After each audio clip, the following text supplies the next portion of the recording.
True, nervous, very, very dreadfully nervous I had been and am. But why will you say that I'm mad? The disease had sharpened my senses, not destroyed, not dulled them. Above all was the sense of hearing acute. I heard all things in the heaven and in the earth. I heard many things in hell. How then am I mad? Hearken, and observe how healthily, how calmly I can tell you the whole story. It is impossible to say how first the idea entered my brain, but once conceived, it haunted me day and night. Object there was none, passion there was none. I loved the old man. He had never wronged me. He had never given me insult. For his gold I had no desire. I think it was his eye. Yes, it was this. He had the eye of a vulture, a pale blue eye with a film over it. Whenever it fell upon me, my blood ran cold, and so by degrees, very gradually, I made up my mind to take the life of the old man and thus rid myself of the eye forever. Now this is the point. You fancy me mad.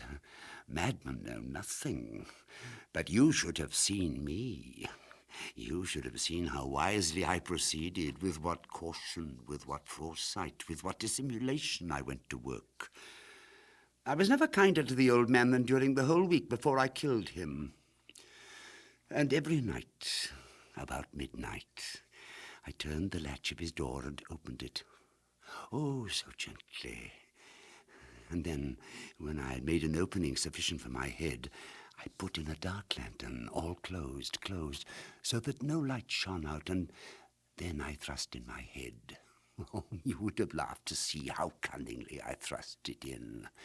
I moved it slowly, very, very slowly, so that I might not disturb the old man's sleep.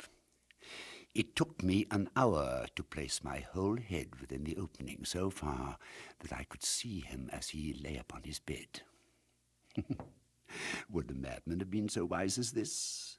And then, when my head was well in the room, I undid the lantern cautiously, oh, so cautiously, for the hinges creaked. I undid it just so much that a single thin ray fell upon the vulture eye. And this I did for 7 long nights, every night, just at midnight. But I found the eye always closed, and so it was impossible to do the work, for it was not the old man who vexed me, but his evil eye.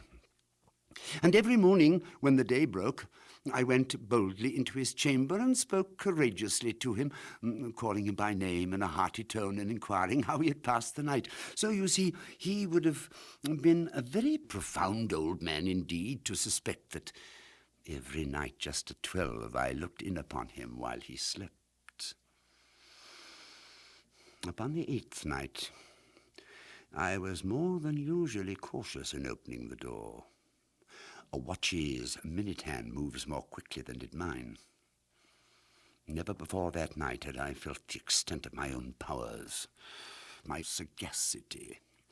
I could scarcely contain my feelings of triumph.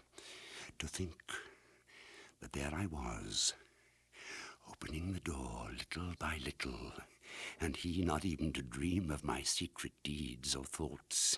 I fairly chuckled at the idea, and perhaps he heard me, for he moved on the bed suddenly, as if startled.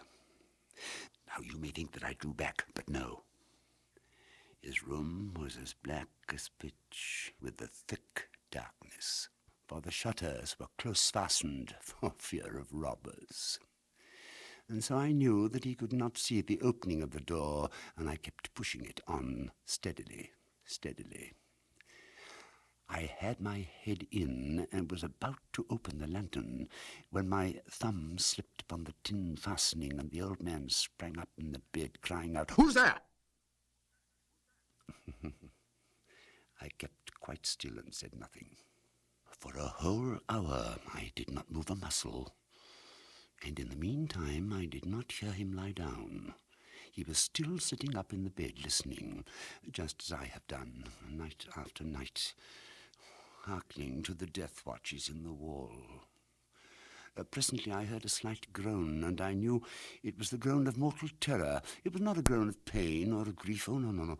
It was the low, stifled sound that arises from the bottom of the soul when overcharged with awe. I knew that sound well. Many a night, just at midnight, when all the world slept, it has welled up from my own bosom, deepening with its dreadful echo the terrors that distracted me. I say I knew it well. I knew what the old man felt. I pitied him, although I chuckled at heart. I knew that he had been lying awake ever since the first slight noise, when he had turned in bed. His fears had been ever since growing upon him. He had been trying to fancy them causes, but could not. He had been saying to himself, it's nothing but the wind in the chimney, it's only a mouse crossing the floor, or it's merely a cricket which has made a single chirp. Yes, he had been trying to comfort himself with these suppositions, but he had found all in vain. All in vain, because death, in approaching him, had stalked with his black shadow before him and enveloped the victim. And it was the mournful influence of the unperceived shadow that caused him to feel, although he neither saw nor heard, to feel the presence of my head within the room.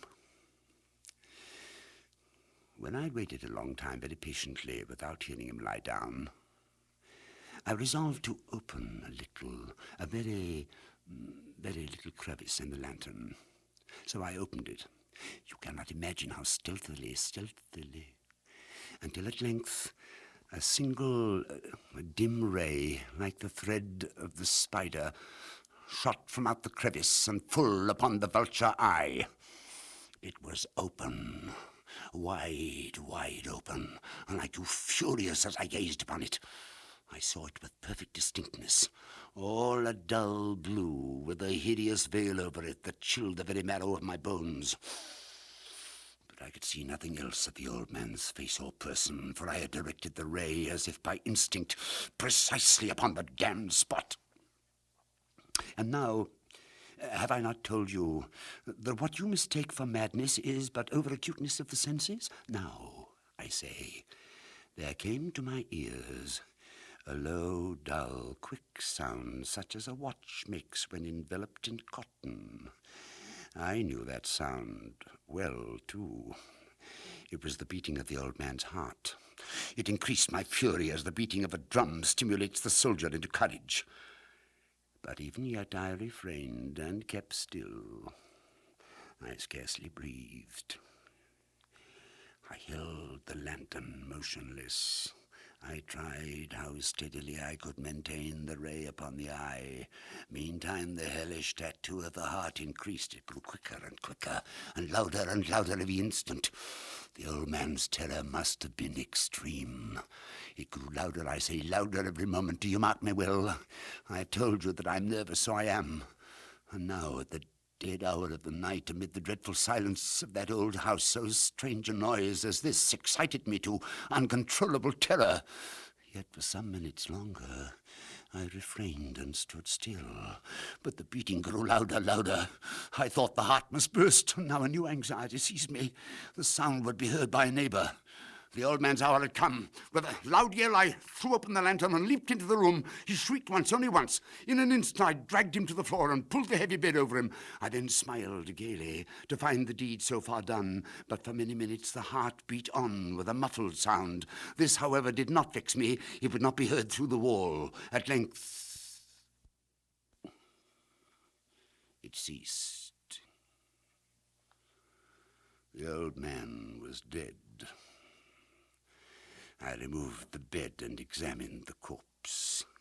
Yes, he was stone dead. I placed my hand upon the heart and held it there many minutes. There was no pulsation. He was stone dead. His eye would trouble me no more. If still you think me mad, you will think so no longer when I describe the wise precautions I took for the concealment of the body. The night waned, and I worked hastily, but in silence. First of all, I dismembered the corpse. I cut off the head and the arms and the legs. I then took up 3 planks from the flooring of the chamber and deposited all between the scantlings. I then replaced the board so cleverly, so cunningly, that no human eye, not even his, could have detected anything wrong. There was nothing to wash out, no stain of any kind, no blood spot whatever. I had been too wary for that. A tub had caught all. But when I'd made an end of these labours, it was 4 o'clock, still dark as midnight. As the bell sounded the hour, there came a knocking at the street door. I went down to open it with a light heart, for what had I now to fear? There entered 3 men who introduced themselves with perfect suavity as officers of the police. A shriek had been heard by a neighbour during the night. Suspicion of foul play had been aroused. Information had been lodged at the police office, and they, the officers, had been deputed to search the premises. I smiled. For what had I to fear? I bade the gentleman welcome. The shriek, I said, was my own in a dream. The old man I mentioned was absent in the country. I took my visitors all over the house. I bade them search well. I led them at length to his chamber. I showed them his treasures, secure, undisturbed. In the enthusiasm of my confidence, I brought chairs into the room and desired them here to rest from their fatigues, while I myself, in the wild audacity of my perfect triumph, placed my own seat upon the very spot beneath which reposed the corpse of the victim. The officers were satisfied. My manner had convinced them. I was singularly at ease. They sat, and while I answered cheerily, they chatted of familiar things. But ere long, I felt myself getting pale and wished them gone. My head ached, and I fancied a ringing in my ears. But still they sat and still chatted. The ringing became more distinct. It continued and became more distinct. I talked more freely to get rid of the feeling, but it continued and gained definitiveness, until at length I found that the noise was not within my ears. No doubt I now grew very pale, but I talked more fluently and with a heightened voice. Yet the sound increased. And what could I do? It was a low, dull, quick sound, much such a sound as a watch makes when enveloped in cotton. I gasped for breath, and yet the officers heard it not. I talked more quickly, more vehemently, but the noise steadily increased. I arose and argued about trifles in a high key, and with violent gesticulations, but the noise steadily increased. Why would they not be gone? I paced the floor to and fro with heavy strides, as if excited to fury by the observation of the men, but the noise steadily increased. Oh, God! What could I do? I foamed, I raved, I swore. I swung the chair upon which I had been sitting and grated it upon the boards. But the noise arose over all and continually increased. It grew louder, louder, louder, and still the men chatted pleasantly and smiled. Was it possible they heard not? Almighty God, no, no. They heard, they suspected, they knew. They were making a mockery of my horror. This I thought, and this I think. But anything was better than this agony. Anything was more tolerable than this derision. I could bear those hypocritical smiles no longer. I felt that I must scream or die, and now again, hark, louder, louder, louder, louder. Villains, I shrieked. Dissemble no more. I admit the deed. Tear up the planks. Here, here. It is the beating of his hideous heart.